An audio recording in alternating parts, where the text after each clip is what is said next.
Good morning to all of you. Welcome to my channel. आप सभी dictation regular way में लिखें और पीडीएफ से ज़रूर चेक करें। पीडीएफ से चेक करने के बाद फिर देखें कितनी मिस्टेक्स आ रही है और उसे डे बाय डे इम्प्रूव करने की कोशिश करें।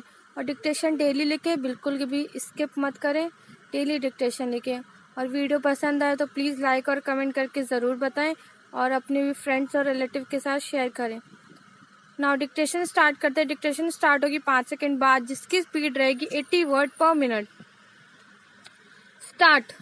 मनुष्य दैवीय गुणों को धारण कर संत बनने की दिशा में कदम बढ़ाता है। संत स्वभाव का आगमन व जागरण स्वभाव में सरलता तथा उत्कृष्ट विचार की अमूल्य देन है। ऐसी मनस्थिति में सर्वत्र स्वर्ग सा अनुभव होता है। मन में प्रसन्नता का प्रवाह बना रहता है। किसी प्रकार की उद्विग्नता, चिंता, शोक और संताप व्यक्ति को नहीं सताते। द्वेष, दुर्भाव, लोभ, मोह से रहित जीवन जीने की लालसा संत स्वभाव में होती है।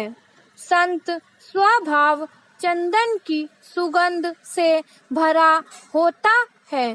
सर्वत्र उस स्वभाव की उपयोगिता व आवश्यकता समझी जाती है।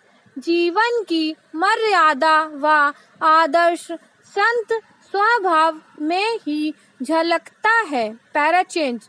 अगर जीवन को सार्थक बनाना हो तो स्वभाव में संतता का प्रवेश आवश्यक है। मृदुभाषी, मितभाषी, हितकारी आचरण आत्मिक उत्थान का प्रमुख सद्गुण है।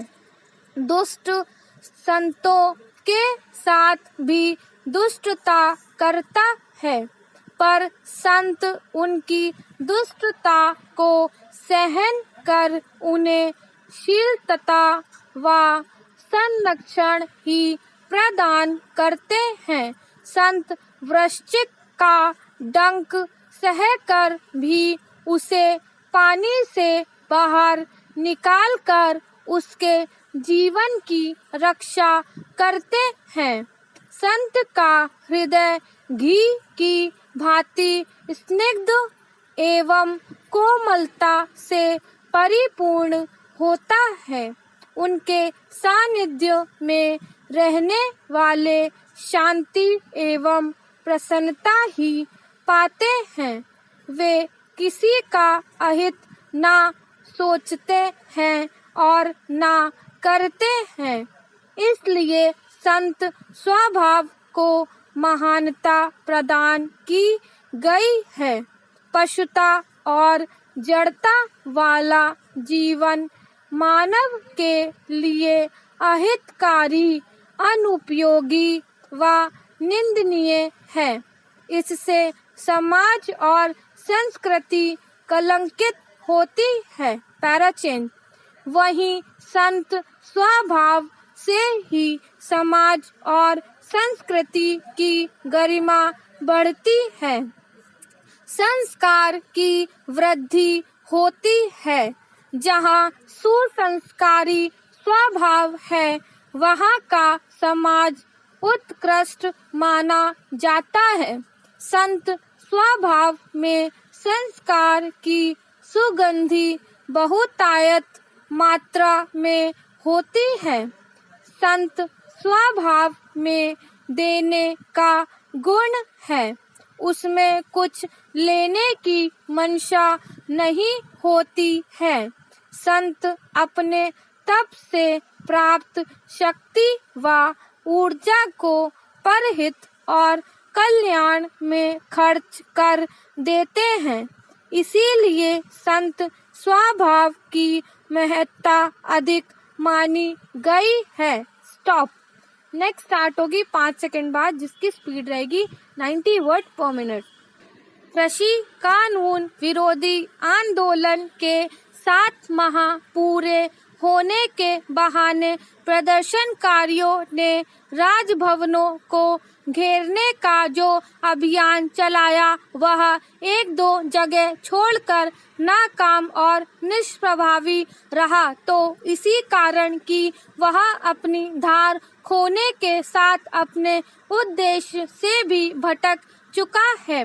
आंदोलनकारी ले देकर चंडीगढ़ और दिल्ली में ही थोड़ी बहुत हलचल पैदा कर सके, और वह भी हंगामे के सहारे।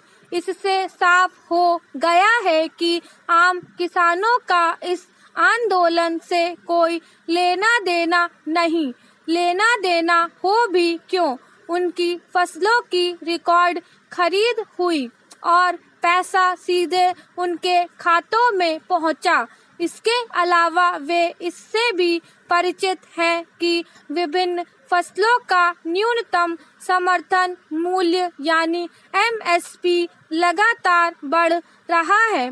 किसान नेताओं के इस आरोप में कोई दम नहीं कि मोदी सरकार MSP खत्म करने जा रही है। यह बेसिर पैर का आरोप है और इसे केवल किसानों को बहकाने के लिए उछाला जा रहा है।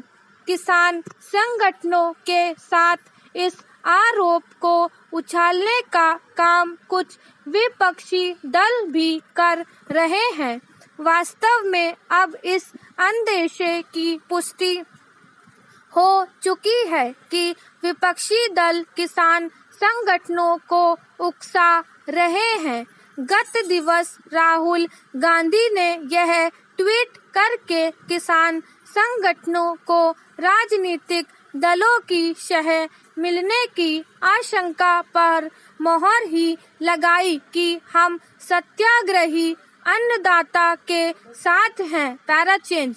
दुर्भाग्य से अपनी नाकामी से कुंठित किसान नेता भी यह छिपाने की कोशिश नहीं कर पा रहे कि उनका आंदोलन विरोधी दलों के हाथों का खिलौना बन चुका है।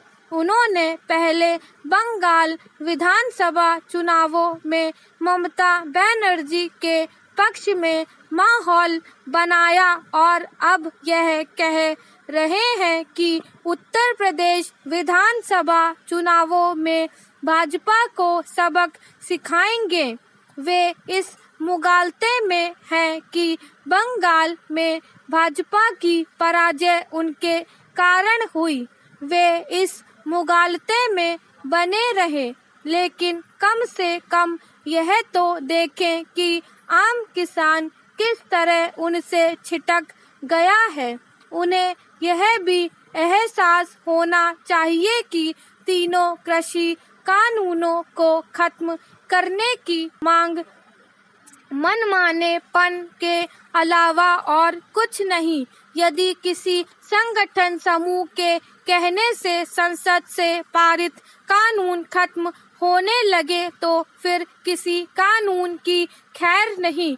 हालांकि विपक्षी दल भी यह जानते हैं कि किसी सरकार के लिए इस तरह की मांग मानना संभव नहीं, लेकिन अपने संकीर्ण राजनीतिक स्वार्थों के फेर में वे किसान नेताओं को बरगलाने में लगे हुए हैं।